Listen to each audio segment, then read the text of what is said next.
संकट में एक हाथी त्रिकुट पर्वत के जंगल में रहने वाले हाथियों के नेता एक बार अपनी मादा हाथियों के साथ झील की ओर भटक गए। उन्होंने कई पौधों, लताओं, झाड़ियों और पेड़ों को तोड़ दिया। उनके चुभने वाले कांटों की परवाह नहीं की। केवल उस हाथी की गंध को पकड़कर अन्य सभी हाथी, बाघ और अन्य क्रूर जानवर जैसे कि शेर, गैंडे, बड़े सर्प और काले और सफेद सरब डर के मारे भाग गए। कामरी हिरण भी भाग गया। इस हाथी की दया से लोमड़ियों, भेड़ियों, भैंसों, भालू, सुअर, गोपुच्छों, शाही, बंदरों, खरगोशों, अन्य हिरणों और कई अन्य छोटे जानवरों जैसे जानवर जंगल में कहीं और विचरण करते थे। वे उससे डरते नहीं थे। झुंड के अन्य हाथियों से घिरा हुआ है, जिनमें मादा भी शामिल है। और उसके बाद युवा हाथियों के नेता गजपति ने अपने शरीर के वजन के कारण त्रिकुट पर्वत को चारों ओर से कांप दिया। उसके पसीने छूट रहे थे, उसके मुंह से शराब टपक रही थी और उसकी दृष्टि नशे से व्याकुल हो रही थी। शहद पीने वाले भौरों द्वारा उनकी सेवा की जा रही थी और दूर से ही वे कमल के फूलों की धूल को सूंघ सकते थे, जिसे हवा द्वारा झील से लाया गया था।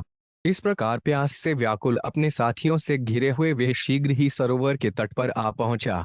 हाथियों के राजा ने झील में प्रवेश किया, अच्छी तरह से स्नान किया और उसकी थकान दूर हो गई।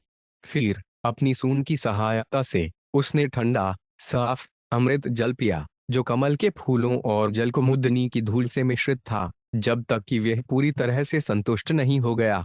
एक मनुष्य की तरह जिसमें आध्यात्मिक ज्ञान का अभाव है और वह अपने परिवार के सदस्यों से बहुत अधिक जुड़ा हुआ है, हाथी ने कृष्ण की बहिरंगा शक्ति से मोहित होकर अपनी पत्नियों और बच्चों को स्नान कराया और पानी पिलाया। दरअसल उसने अपनी सूंड से झील से पानी उठाया और उनके ऊपर छिड़काव किया। उसे कोई आपत्ति नहीं थी इस प्रयास में शामिल कड़ी मेहनत। प्रोवेंस की व्यवस्था से एक बलवान मगरमच्छ ने हाथी पर क्रोधित होकर पानी में हाथी के पैर पर वार कर दिया। हाथी निश्चित रूप से मजबूत था और उसने भगवान द्वारा भेजे गए इस खतरे से बचने की पूरी कोशिश की। तत्पश्चात गजेंद्र को उस गंभीर अवस्था में देखकर उसकी पत्नियां अत्यंत खेदित होकर रोने लगीं। अन्य हाथी गजेंद्र की मदद करना चाहते थे, लेकिन मगरमच्छ की बड़ी ताकत के कारण वे उसे पीछे से पकड़कर नहीं बचा सके। हाथी और मगरमच्छ 1000 वर्ष तक एक दूसरे को जल में से खींचते और निकालते रहे, इसी रीति से लड़े।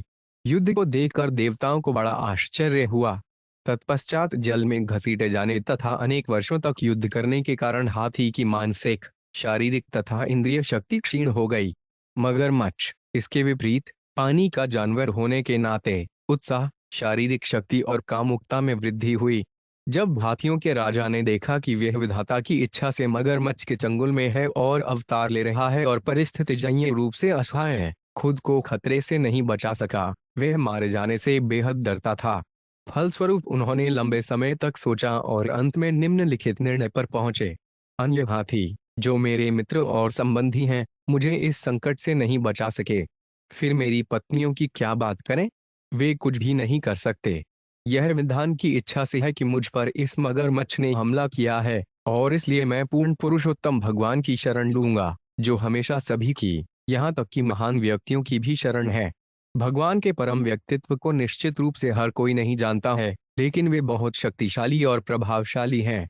इसलिए यद्यपि अनंत काल का सर्प, जो बल में भयभीत है, अंतहीन रूप से सभी का पीछा करता है, इसके लिए तैयार है, उससे निगल जाओ। यदि कोई इस सर्प से डरता है और यहोवा की शरण में आता है, तो यहोवा उसको सुरक्षा देता है, क्योंकि मृत्यु भी यहोवा के भय से भाग जाती है। इसलिए मैं उस महान और शक्तिशाली सर्वोच्च अधिकारी के सामने आत्मसमर्पण करता हूँ, जो सभी का वास्तविक आश्रय है।